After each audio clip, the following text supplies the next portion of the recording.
Girls Who Product tells the stories of amazing women to inspire others to follow their path in the product area.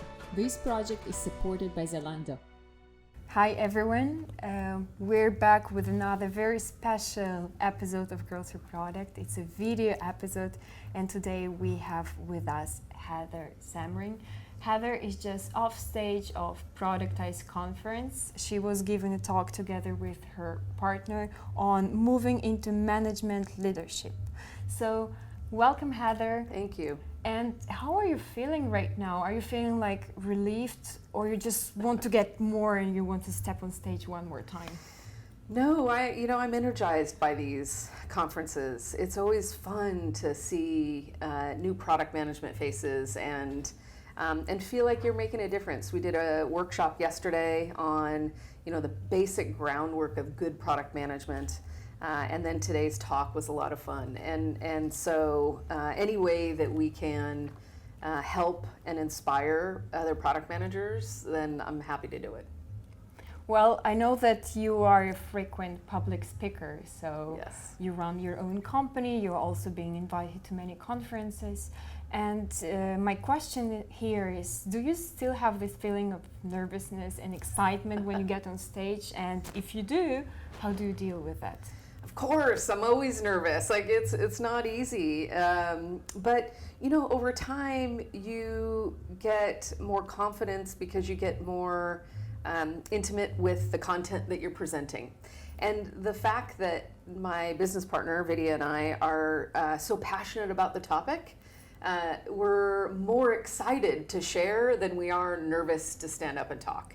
But yes, of course, I always get the jitters before, and I always sit back right before I get on stage and do a little calming breath and say, I'm here to help people. I'm not here to get on stage. It's a little, it's a nuance that helps me stay sort of grounded in what am I here to do. Absolutely. Actually, I've been preparing a little bit for our interview, and I will confess I've been trying to stalk you on social media. Sorry. That's okay. But it was very hard to find you online. So you are a public figure. You have a very international network. How do you connect with them? How do you stay in touch with them? Yeah, I think the way I'm not in social media for social media's sake.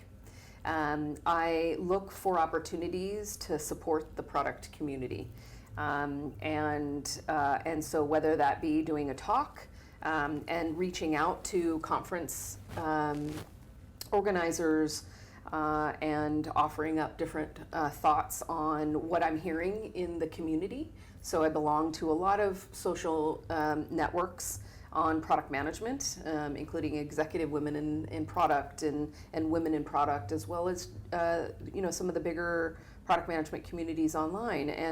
And what I like to do is sort of hear what's going on, and then find ways that addressing some of the themes in the product management communities, and then proactively reaching out to ways that we can address those themes, whether it be through a presentation or a talk or a panel or the like. I will say, we are online quite a bit. So we have a YouTube channel. We try to do, we have a blog, but our passion really is to talk face to face and get in front of people and listen and learn. And we do that through workshops and conferences mostly.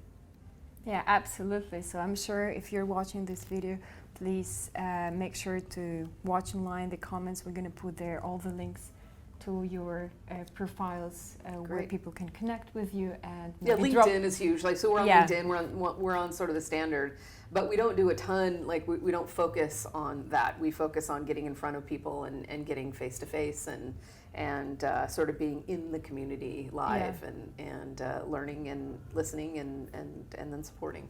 So sure, it's more like a family thing, yes. Right?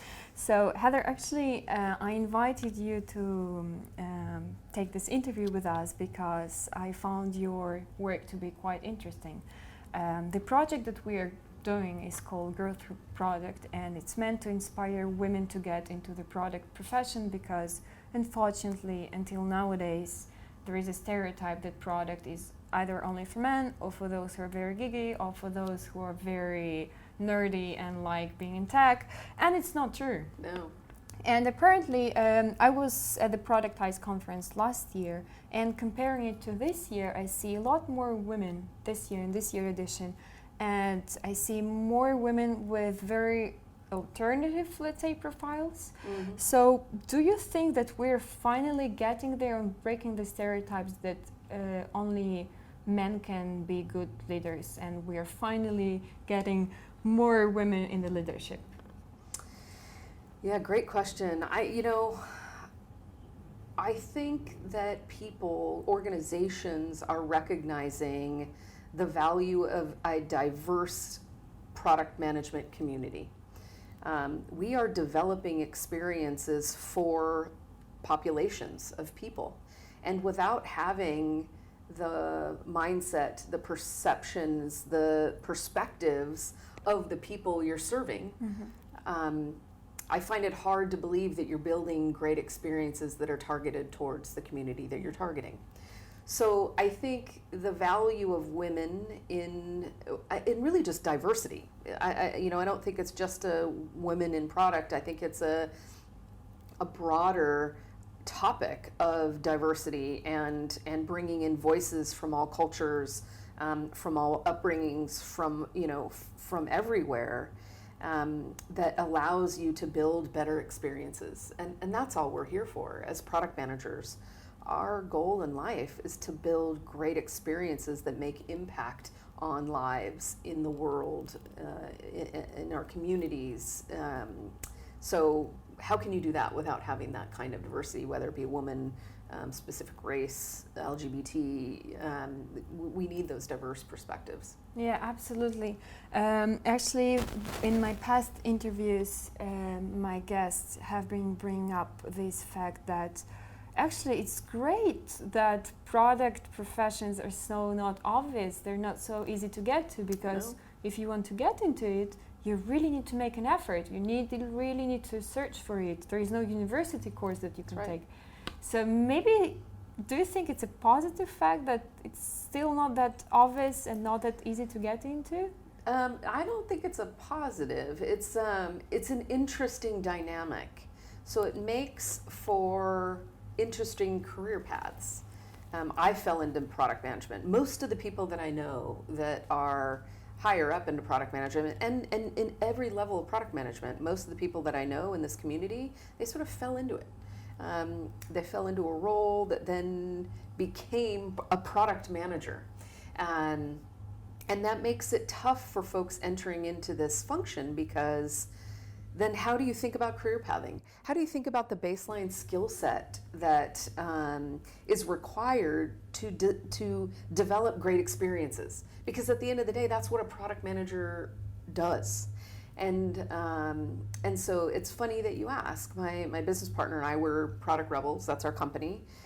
We saw this problem where there isn't a conventional way to learn product management. And we have a very strong philosophy on what types of skill sets and training and behaviors are required to be good at it. And so we've built one big 12-week training program that helps new product managers understand the basics of product management, but then level up with the basics of infusing the customer in every step of your day-to-day operation. Because it's not something you can get trained on very well. There's companies now doing it, but I still feel like there's some big gaps in what it takes to be baseline product manager and what it takes to be a really successful developer of great experience. Yeah, actually, as you mentioned, you have your own initiative, your own company with your partner Vidya that's called Product Rebels. You founded it like around 6 years ago? 5 years, 6 years ago. More or less? Yeah.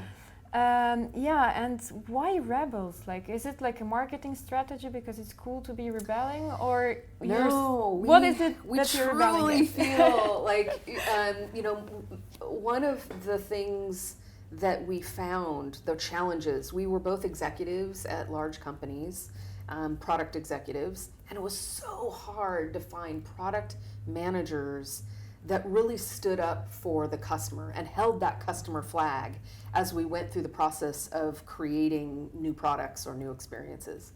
And it took a voice in the organization with the flag of the customer to get people across the organization, different functions, to recognize the importance of the input of customer feedback and infusing that customer perspective into all the decisions we make.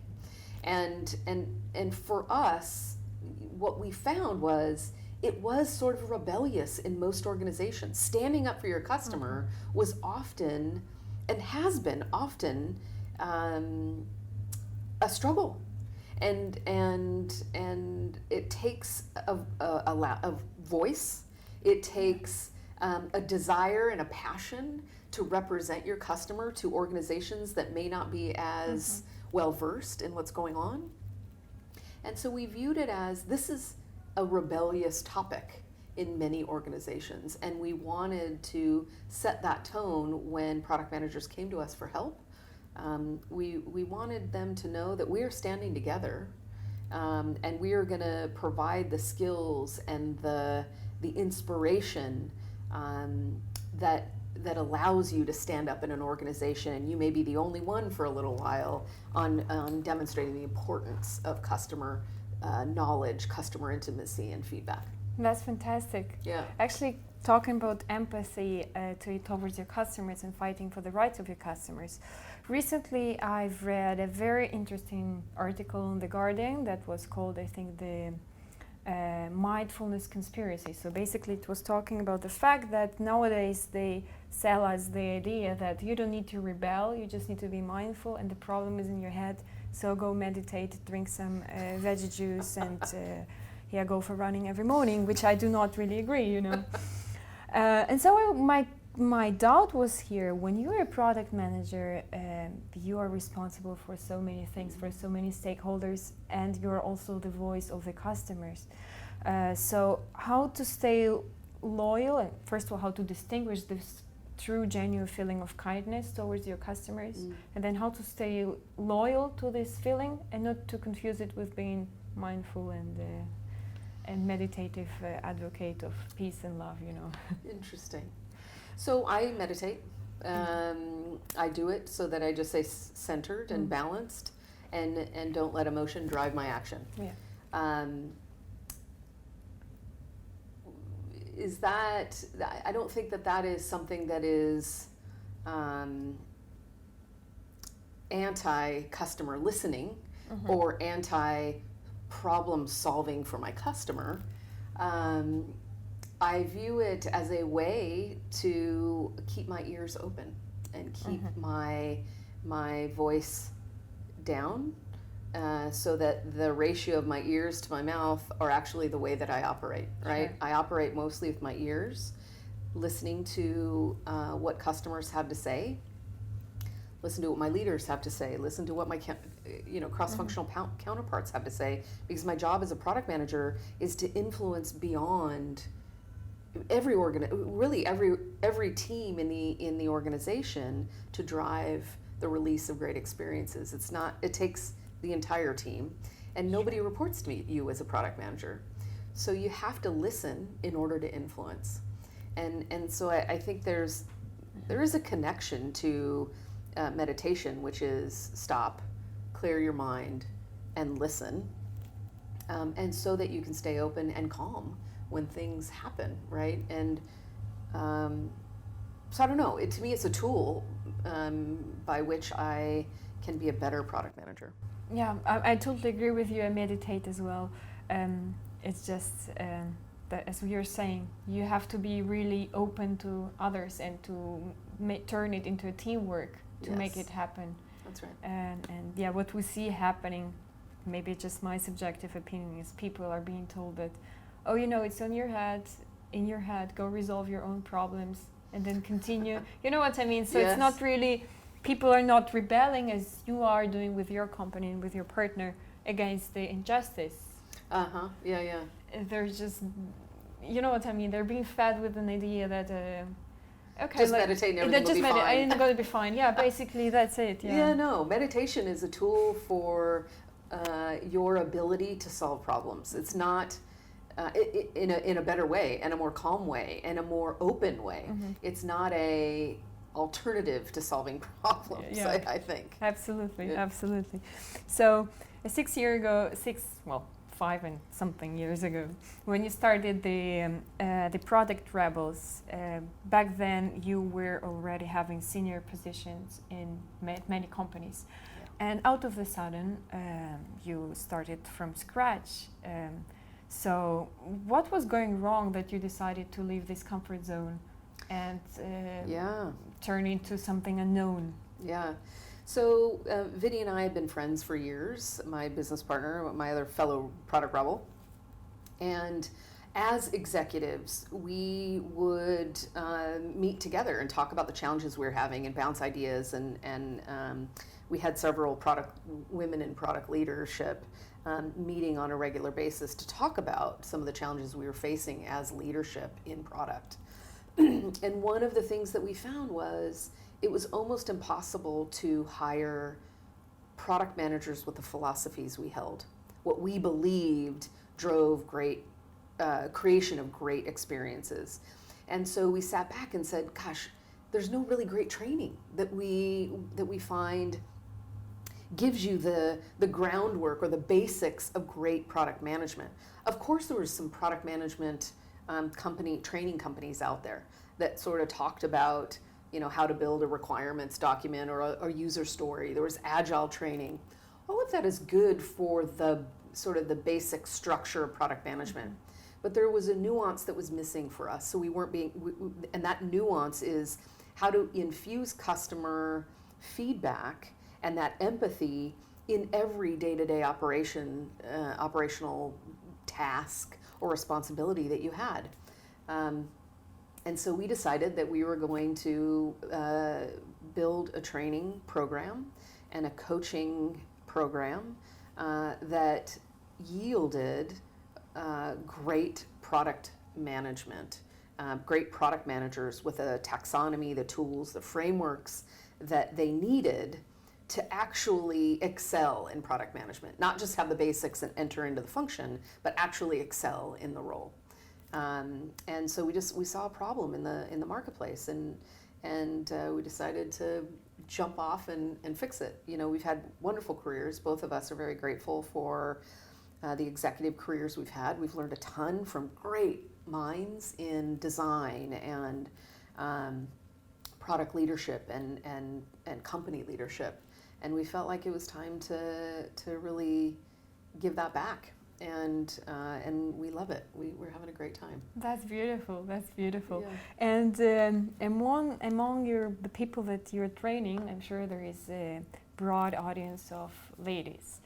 If you look 6 years ago, or let's say even 5 years ago, and if you look at your audience nowadays, do you see any changes in the dynamics that the ladies are having?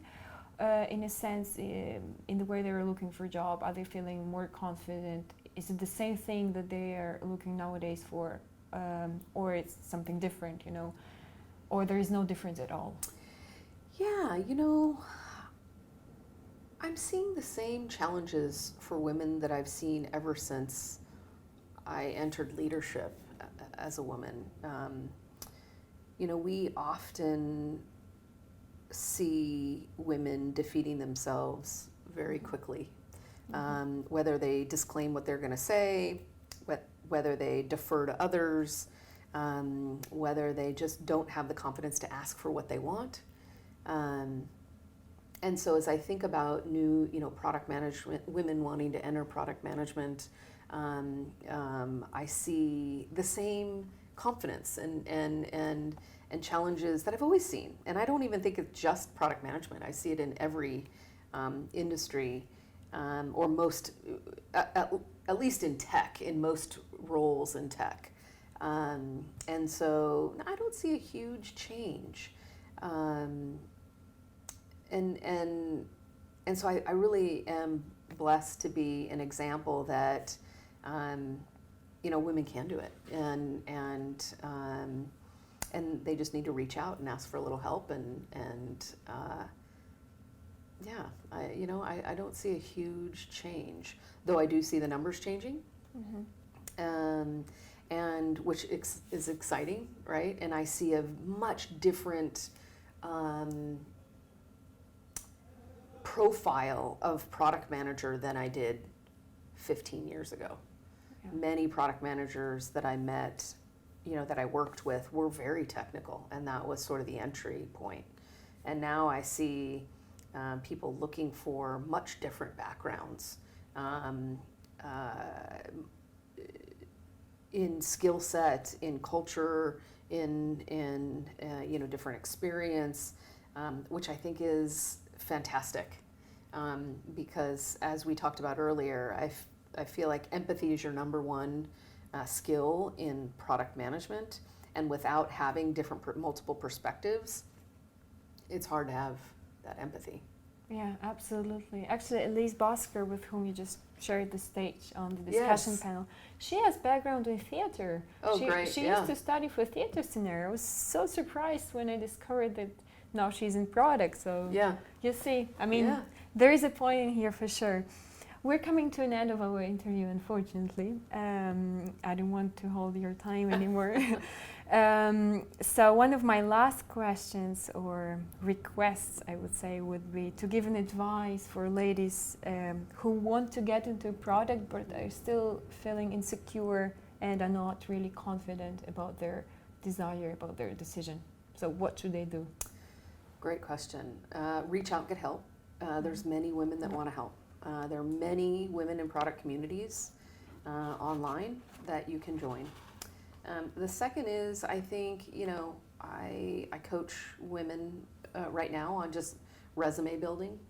And some of the key resume builders is demonstrating customer learning, right? How have you demonstrated the gathering of customer, even if it's internal, right? If you're gathering requirements or needs from your internal stakeholders and you're turning that into a changed process or a new org structure or in an experience, it doesn't have to be I created a product. It could just be I listened to customers. This is what I did with it.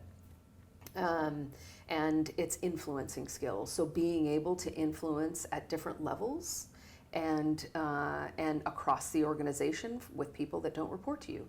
If you can demonstrate that in your resume, that's gold, right? Because a product manager, one of the hardest skills that we have to learn really fast is influencing people that don't report to us and that are much higher in the organization than us.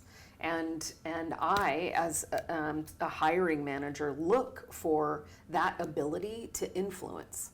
Mm-hmm. So I think those are the two things that I look for initially is, can you be empathetic and listen to your stakeholders? Can you turn that into solutions and actually get that solution committed to by your organization and actually implemented in the organization? And then third is being able to influence broadly. And it doesn't have to be in a product role. It can be in other roles. Yeah, great. Great for these inspiring words. Thanks. As a cherry on top of the cake, I have a set of rapid fire questions for you. Oh, okay. So, very easy. All right, okay. It's not really a question. Basically, out of two options, you have to choose one. Don't think twice. Okay.